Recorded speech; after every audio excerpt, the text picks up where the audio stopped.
మంచిది. ఈరోజు కొన్ని ప్రాముఖ్యమైన విషయాలు మీతో పంచుకోవాలని ఆశపడుతున్నాను. పోయిన వారం మనం ఏం చెప్పుకున్నాం?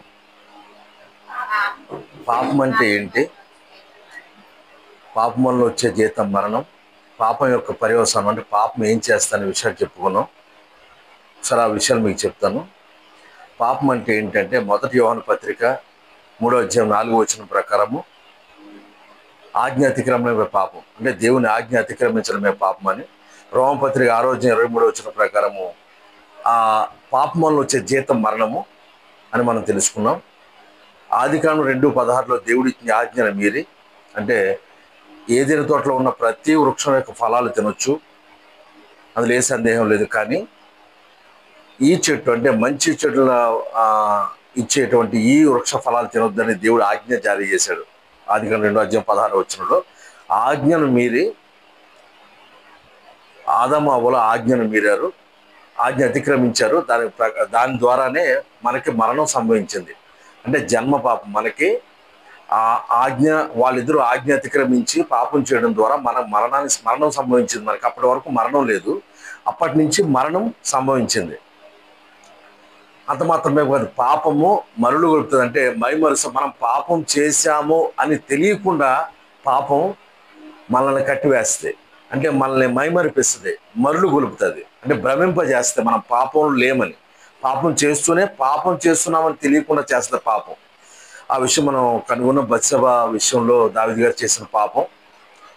2 సమూయేలు గ్రంథం 11వ అధ్యాయం నుంచి 12వ అధ్యాయం వరకు ఆ పాపం చేసిన తర్వాత దావీదు గారు ఆయన పాపం చేశారని రిలీజ్ అవ్వరు. అది తెలుసుకోని ముందు దేవుడు చూసి ఎంతకీ ఇతను పాపం తెలియట్లేదు, నేను పాపం చేశానని పశ్చాత్తాపం చెందట్లేదు అని నాతను ప్రవక్తను పంపించడం ద్వారా అతను ఒక ఉపమానం చెప్తారు. ఆ ఉపమానం ద్వారా దావీదు గారు తెలుసుకుని పశ్చాత్తాపడినట్లే మనం చూస్తుంటే, పాపం భ్రమింపజేస్తే, మనం పాపం చేయట్లేదు అన్నంతగా భ్రమింపజేస్తుంది. మనం పాపం ఉన్నాం అని తెలియకుండా భ్రమింపజేస్తామని మనం తెలుసుకున్నాం. మరి పాపం చేయకుండా ఉండాలి అంటే ఏం చేయాలి అని ఒక క్వశ్చన్ వేస్తే కీర్తనాకారుడు మాట అన్నారు. ఆ మాటని ఈరోజు ధ్యానించాలని ఆశపడతా ఉన్నాను. మాటను ఒకసారి చూద్దాం. 119వ కీర్తన 119వ కీర్తన 119వ కీర్తన 11వ వచనం. పాపం నీ ఎదుట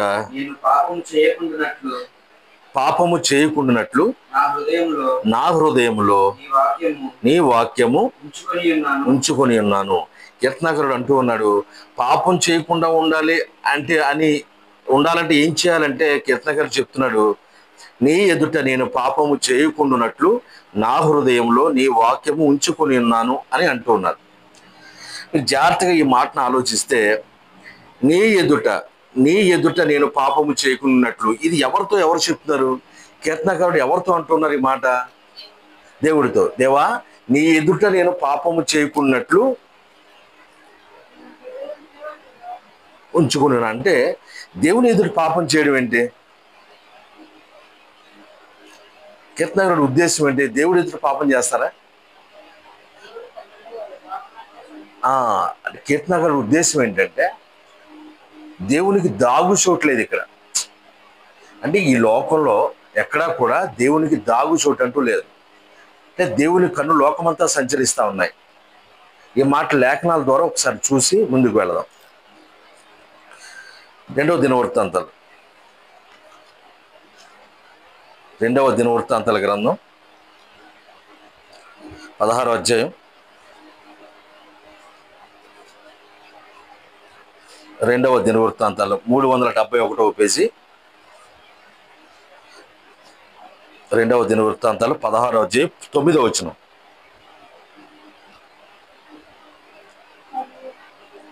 371వ పేజీ. తన ఎడల యథార్థ హృదయము గల వారిని బలపరుచుటకై యెహోవా కనుదృష్టి లోకమందంతటా సంచారము చేయుచున్నది. చాలమ్మా, ఏం జరుగుతుందండి ఇక్కడ? యెహోవా కనుదృష్టి ఎక్కడుంది? లోకమందంతటా సంచారం చేస్తుంది. అంటే దేవుడి కన్ను లోకమంతా సంచరిస్తూ ఉన్నాయి. అని లేఖనం చెప్తా ఉంది. అంటే దీని ప్రకారం కీర్తనకుడు ఏమంటూ ఉన్నాడు? నీ ఎదుట నేను పాపం చేయకుండా అంటే దేవునికి దాగుచోట్లేదు, నీ కన్ను లోకమంతా సంచరిస్తూ ఉన్నాయి, నీ ముందు అంటే ఎప్పుడూ పాపం చేయకుండా ఉండాలంటే అని మాట్లాడుతున్నాడు అక్కడ. అంటే నీ ఎదుట అంటే ఎక్కడున్నా నువ్వు నన్ను చూస్తూ ఉంటావు, ఎక్కడున్నా నువ్వు నాకు గమనిస్తూ ఉంటావు నువ్వు అని కీర్తనకారుడి ఉద్దేశం. మరొక వచనం చూద్దాం. ఇర్మియా గ్రంథము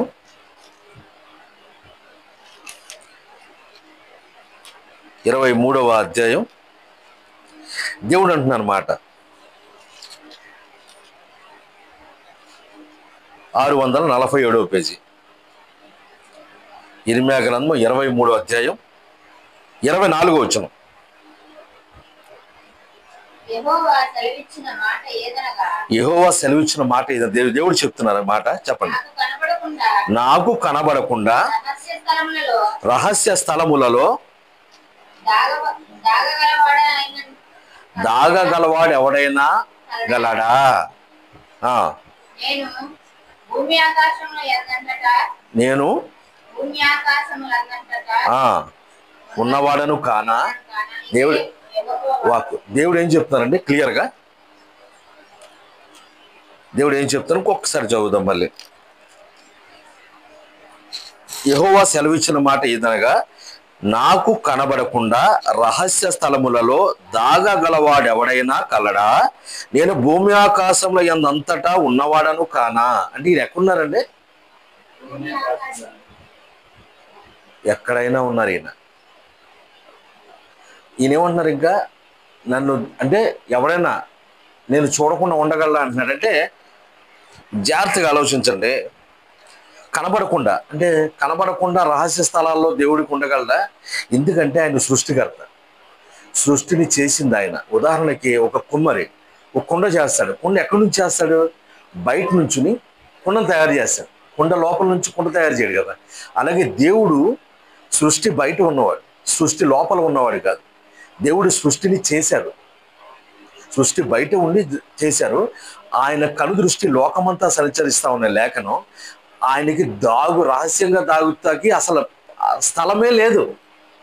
నేను ఆకాశమందు భూమి అందు ఉన్నవాడను కానా అంటున్నాడు దేవుడు. అంటే లోకమంతా నా కనుదృష్టి ఉంది, నేను చూస్తా ఉన్నాను, నువ్వు రహస్యంలో దాగడానికి లేదు అని. ఇప్పుడు ఏమనుకున్నారు జనం అంటే, దేవుడు చూడలేదు కదా, చీకట్లో పాపం చేస్తా ఉన్నాం, తెలియకుండా పాపం చేస్తున్నా, నేను ఎవరో చూడలేదు అనుకుంటా ఉన్నారు. కానీ నీ సృష్టికర్త నేను గమనిస్తూ ఉన్నారు.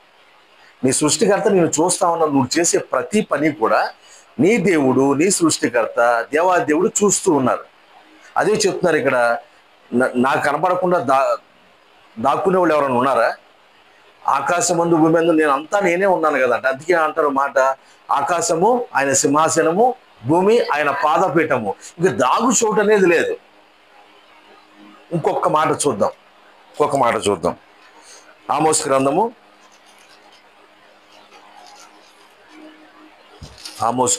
9వ అధ్యాయం 759వ పేజీ. ఆమోస్ గ్రంథము 9వ అధ్యాయము 2వ వచనం. ఇది దేవుడు సర్వవ్యాపి అని, ఈ లోకంలో ఆయనకి దాగు చోటు అంటూ లేదని విషయం గురించి మనం చూస్తా ఉన్నాం. వారు పాతాళంలో చొచ్చి అచ్చట నుండి నా హస్తము వారిని బయటకు లాగును, ఆకాశమునకు ఎక్కిపోయినను అచ్చట నుండి వారిని దింపి తెచ్చేదను. నెక్స్ట్ కూడా, వారు కర్మేలు పర్వత శిఖరమును తాగినను నేను వారిని వెదికి పట్టి అచ్చటను తీసుకుని వచ్చేదను. నా కన్నులకు కనబడకుండా వారు సముద్రంలో మునిగినను అచ్చట సర్పమునకు నేను ఆజ్ఞ ఎత్తును, అది వారిని కరచును. అంటే మనం తెలుసుకోవాల్సిన విషయం అంటే, ఇక్కడ తెలుసుకున్న విషయం నేను చెప్పేది ఏంటంటే, దేవుడికి దాగు చోటంటూ లేదు. ఆకాశం అందే కానీ, పాతాళంలో కానీ, భూమి అందే కానీ ఎక్కడా కూడా దేవునికి దాగు చోటంటూ లేదు. దేవుడు కన్నులు లోకమంతా సంచరిస్తూ ఉన్నాయి. ఆయన సర్వవ్యాపి, ప్రతి చోట ఆయన చూపు ఉంటుంది. అంటే మనం చేసే ప్రతి పని కూడా ఆయన చూస్తూ ఉంటాడు. అది మనం గమనించాలి. కీర్తనాకారుడు అందుకేమన్నాడు? నీ ఎదుట అంటే దేవా నీ ఎదుట పాపం చేయకున్నట్లంటే అర్థం ఏంటి? నీకు దాగుచోటు అంటూ ఏం లేదు, నేను ఎక్కడ పాపం చేసినా అక్కడ నీ కళ్ళు నన్ను చూస్తా ఉంటే అలా పాపం చేయకుండా నీ వాక్యాన్ని నా హృదయంలో ఉంచుకొని ఉన్నాను అంటున్నాడు. అంటే ఆ మాటకు అర్థం ఏంటంటే దేవుని కళ్ళు లోకమంతా ఉన్నాయి, దేవుడికి దాగుచోటు అంటూ లేదని కీర్తనగాడు ఆ మాట చెప్పారు. మరొక వచనాన్ని చూద్దాం. యోబు గ్రంథము యోబు గ్రంథము యోబు గ్రంథము 34వ వచనం, 34వ అధ్యాయం 445వ పేజీ. యోబు గ్రంథము 34వ అధ్యాయం 21, 22, 445వ పేజీ, 21, 22 వచనాలు చూద్దాం. ఆయన దృష్టి నరుల మార్గముల మీద ఉంచబడి ఉన్నది, ఆయన వారి నడకలన్నీ కనిపెట్టి చూచుచున్నాడు. తస్మాత్ జాగ్రత్త. దుష్క్రియలు చేయువారు దాగుకునుటకు చీకటి అయినను మరణాంధకారమైనను లేదు. మీరు గమనించాలి చాలమ్మా. ఆయన దృష్టి ఎక్కడుందమ్మా? నరుల మార్గాల మీద ఉంది. ఆయన వారి నడకలన్నింటినీ కనిపెట్టి చూచున్నాడంట. ఎవరైనా? సృష్టికర్త, దేవాది దేవుడు మన నడకల్ని కనిపెడతా ఉన్నాడు, మనల్ని గమనిస్తూ ఉన్నాడు, మనం చేసే ప్రతి పని చూస్తూ ఉన్నాడు దేవుడు. అందుకే కీర్తనగాడు ఏమన్నాడు?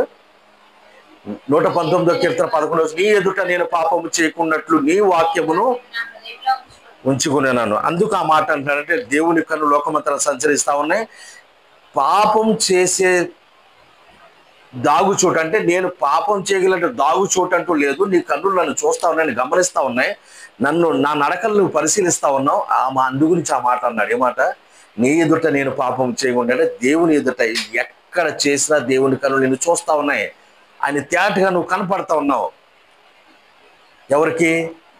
దేవుడికి కనబడతా ఉన్నావు. ఇంకో మార్చి పెడతాను చూడండి. హెబ్రీ పత్రిక 4వ అధ్యాయం, హెబ్రీ పత్రిక 4వ అధ్యాయం 200వ పేజీలో ఉంటుందండి. హెబ్రీ పత్రిక 200వ పేజీలో ఉంటుంది చూడండి. ఫిలోమోను తర్వాత 4వ అధ్యాయం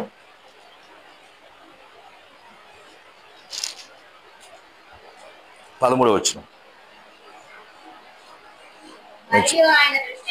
మరియు ఆయన దృష్టికి కనబడని సృష్టము ఏది లేదు, మనము ఎవరికి లెక్క అప్ప చెప్పవలసి ఉన్నదో ఆ దేవుని కనులకు సమస్తము మరుగు లేక తేటగా ఉన్నది.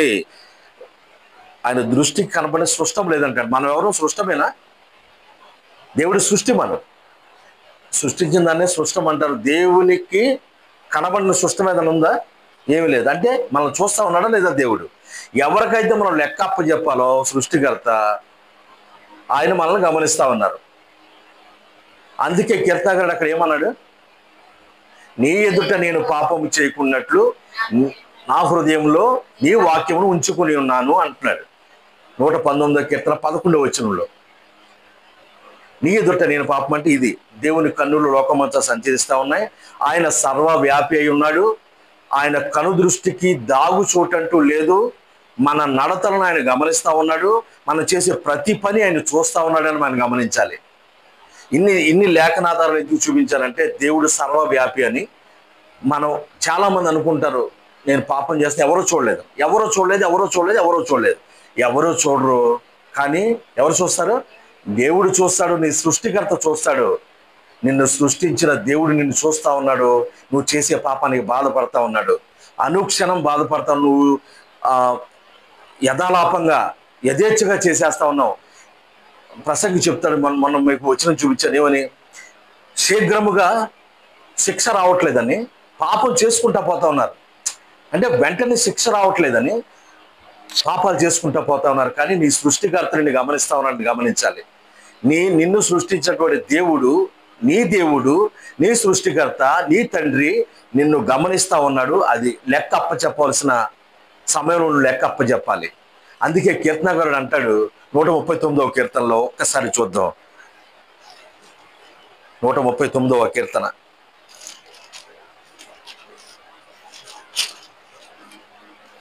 ఈ ముందు చూపించిన అన్ని వచనాలని జ్ఞాపకం పెట్టుకోండి. దావీదు గారు అంటూ ఉన్నాడు, దావీదు గారు అంటున్నారు ఈ మాట, దావీదు గారి కీర్తన పైన రాసుకుని చూడమ్మా. దావీదు కీర్తన, ప్రధాన నాయకునికి దావీదు కీర్తన చెప్పండి. యెహోవా యెహోవా, నీవు నీవు నన్ను పరిశోధించి తెలుసుకుని ఉన్నావు. నేను కూర్చుండుట నేను లేచుట నీకు తెలియదు. నీకు తెలియను. నాకు తలంపు పుట్టక మునిపే నాకు తలంపు పుట్టక మునిపే నా మనసు గ్రహించుచున్నది. నీవు నా మనస్సు గ్రహించుచున్నావు. ఏమండి ఏమన్నారంటే చాలు ఒక్క నిమిషం. ఏమన్నారు? యెహోవా, నీవు నన్ను పరిశోధించి తెలుసుకుని ఉన్నావు.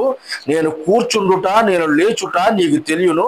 నాకు తలంపు పుట్టక మునిపే నీవు నా మనస్సు గ్రహించి ఉన్నావు. అంటే దేవుడు మనం కూర్చోవడం లేవటం తెలుస్తుంది.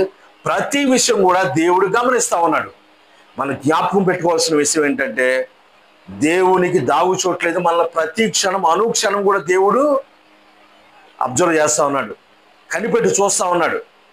నువ్వు పాపం చేస్తే బాధపడతా ఉన్నాడు, సత్క్రియలు చేస్తే ఆనందపడతా ఉన్నాడు. మీరు గమనించాలి, ఆయనకి ఏం అప్పచెప్పాలి? మనం లెక్క అప్పచెప్పాలి. హెబ్రీ పత్రిక 4:13 ప్రకారం లెక్క అప్పచెప్పాల్సిన దేవుడు నిన్ను గమనిస్తా ఉన్నాడు. నీ ప్రతి కార్యం ఆయన చూస్తా ఉన్నాడు, ప్రతి పని ఆయన గమనిస్తా ఉన్నాడు, నీ ప్రతి చర్య ఆయన చూస్తా ఉన్నాడు. తర్వాత 3వ వచనం, నా నడకను నా పడకను నీవు పరిశీలన చేసి ఉన్నావు. నా చర్యలన్నింటినీ నీవు బాగుగా తెలుసుకుని ఉన్నావు. ఏమండి? నీ నడక నీ పడక ప్రతి విషయం కూడా దేవుడు గమనిస్తా ఉన్నాడు. అంత మాత్రమే కాదు, నా చర్యలన్నింటినీ నీవు బాగుగా తెలుసుకుని, అంటే నీ ప్రతి చర్య కూడా ఆయన చూస్తా ఉన్నాడు.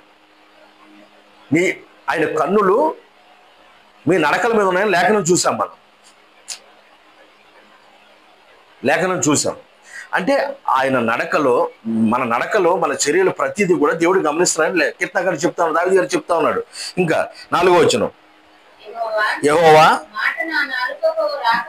మాట నా నాలుకకు రాక మునిపే అది నీకు పూర్తిగా తెలిసి ఉన్నది. ఒక మాట, ఎవరు ఇష్టం వచ్చినట్టు మాట్లాడేస్తాం. నాలుగు ఉందా కాదని మాట్లాడుతూ ఉన్నారు.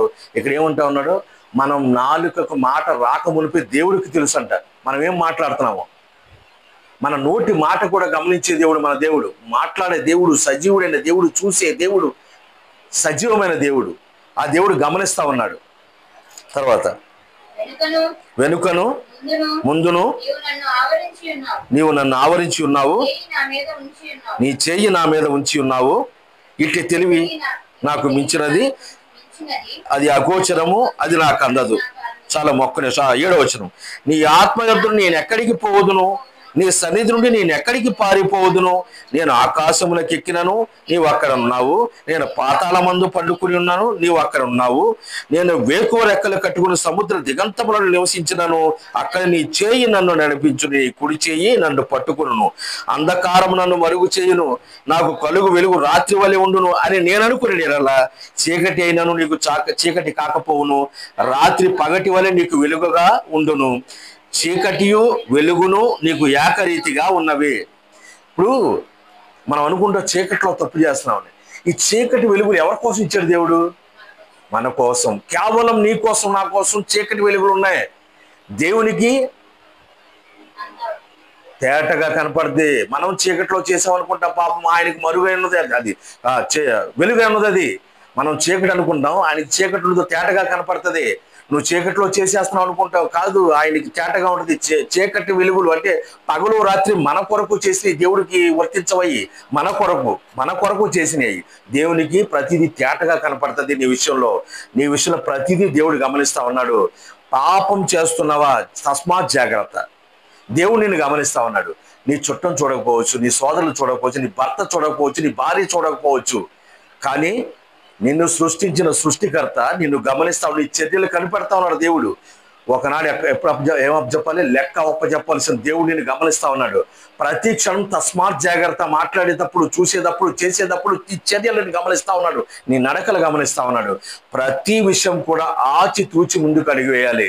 అందుకే కీర్తనకారుడు ఏమన్నాడు? నీ ఎదుట నేను పాపము చేయకున్నట్లు హృదయంలో ఉంచుకుని. 119వ కీర్తన 11వ వచనం, 119వ కీర్తన 11 ఏమంటది?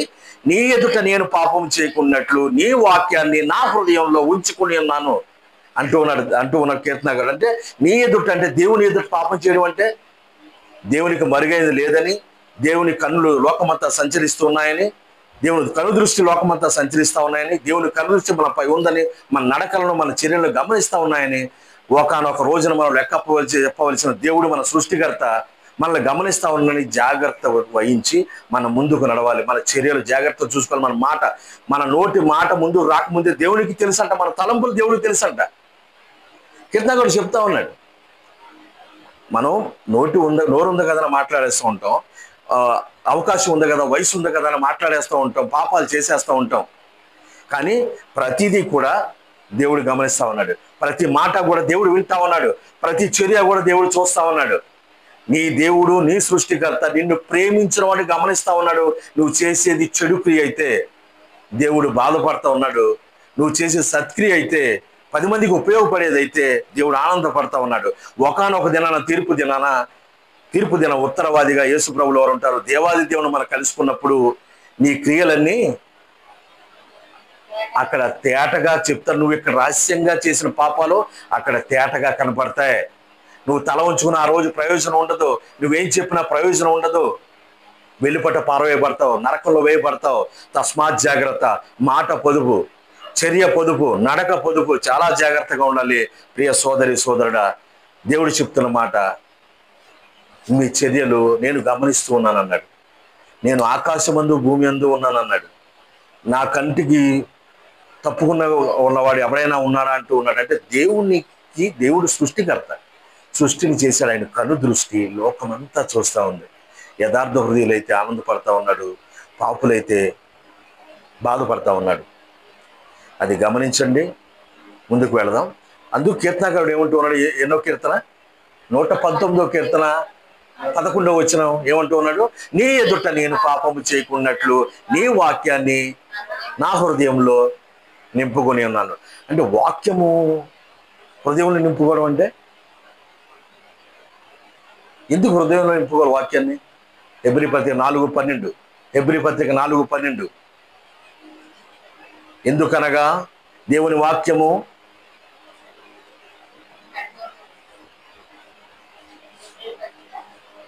సజీవమై బలము గలదై, హెబ్రీ పత్రిక 4:12 రెండంచులు గల ఎటువంటి ఖడ్గము కంటేను వాడిగా ఉండి ప్రాణాత్మలను, కీళ్లను, మూలుగును విభజించినంత మట్టుకు దూరుచు హృదయము యొక్క తలంపులను, ఆలోచనలు శోధించుచున్నదే. చాలమ్మా. అంటే వాక్యాన్ని ఎందుకు ఉంచుకోవాలి? ఎందుకనగా మళ్ళీ చదవండి 4:12 వాక్యము సజీవమై బలము గలదై రెండంచులు గల ఎటువంటి ఖడ్గము కంటేను వాడిగా ఉండి ప్రాణాత్మలను, కీళ్లను, మూలుగును విభజించినంత మట్టుకు దూరుచు హృదయం యొక్క తలంపులను, ఆలోచనలను శోధించుచున్నది. అంటే జ్ఞాన విచక్షణ చేస్తుంది వాక్యం. జ్ఞాన విచక్షణ చేస్తుంది వాక్యం. ఏది మంచో ఏది చెడో చెప్తుంది వాక్యం. హృదయంలో నింపుకున్నాడు. అంతే కీర్తనకారుడు అంటూ ఏమంటున్నాడు? 119వ కీర్తన 11వ వచనంలో, నీ ఎదుట నేను పాపం చేయకున్నట్లు నీ వాక్యాన్ని నా హృదయంలో నింపుకుని అన్నట్టు. ఎందుకు నింపుకోవాలి? ఎందుకనగా దేవుని వాక్యము సజీవమై బలము గలదై రెండంచులు గల ఎటువంటి ఖడ్గము కంటే నువ్వు వాడిగా ఉండి ప్రాణాత్మలను, కీళ్లను, మూలుగును విభజించినంత మట్టుకు దూరుచు హృదయం యొక్క తలంపులను, ఆలోచనలను శోధించున్నది. అందుకు కీర్తనకారుడు ఏమంటా ఉన్నాడు? నీ వాక్యాన్ని నా హృదయం ఎందుకు? ఎదుట నేను పాపం చేయకుండా, అంటే నేను ఎప్పుడూ పాపం చేయకుండా నీ కనుదృష్టి లోకమంతా నీళ్ళు దాగుచోట్లేదు. నీ ఎదుట అంటే నేను ఎప్పుడూ పాపం చేయకుండా ఉండాలని నీ వాక్యాన్ని నా హృదయంలో నింపుకొని ఉన్నాను. ఈ వాక్యం ఎవరు అన్నారు? యేసు ప్రభు ఉన్నారు. వాక్యమైన దేవుడు యేసు ప్రభు.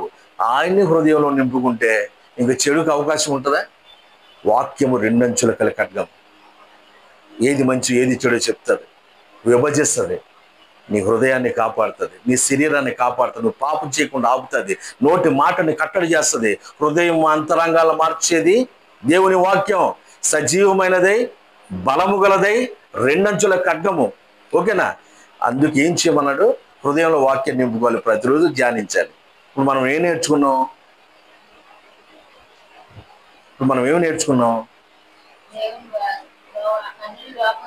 సంచరిస్తున్నాం. మన ప్రతి చర్య, మన ప్రతి మాట ఆయన గమనిస్తున్న అది వాక్యాన్ని హృదయంలో నింపుకోమని. అంటే దేవుని కనుదృష్టి మనపై ఉంది, మన నడకలపై ఉంది, మన చర్యలపై, మన మాటలపై ఉంది. జాగ్రత్తగా మాట్లాడాలి, జాగ్రత్తగా నడవాలి, జాగ్రత్తగా చేయాలి. మనం ఎవరూ చూడలేదు కదని చేస్తే ఒక రోజున ఎక్కడ అప్పచెప్పాలి? లెక్క అప్పచెప్పాలి. హెబ్రీ 4:13 లెక్క అప్పచెప్పవలసిన దేవుడికి మనం లెక్క అప్పచెప్పాలి. అందు గురించి జాగ్రత్తగా ఆచితూచి ముందుకు అడుగు వేద్దాం. మాట్లాడేటప్పుడు కూడా చాలా జాగ్రత్తగా మాట్లాడదాం.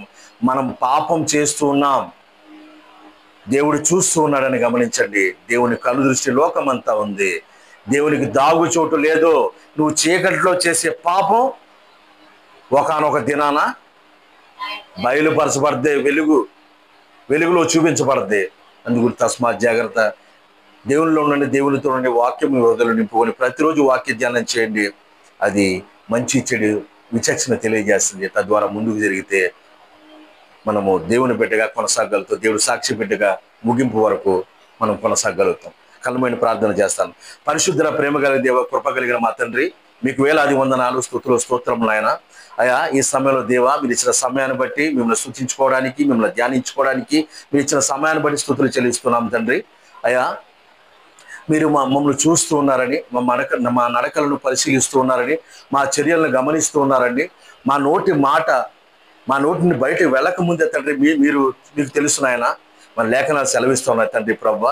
మా నోటి ద్వారా కానీ, కంటి ద్వారా కానీ తండ్రి ఏ పాపము చేయకుండా తండ్రి ప్రతిరోజు వాక్యాన్ని ధ్యానించేలాగా తండ్రి, మా హృదయంలో వాక్యాన్ని నింపుకునేలాగా తండ్రి ప్రభువా మాకు సహాయం చేయండి తండ్రి.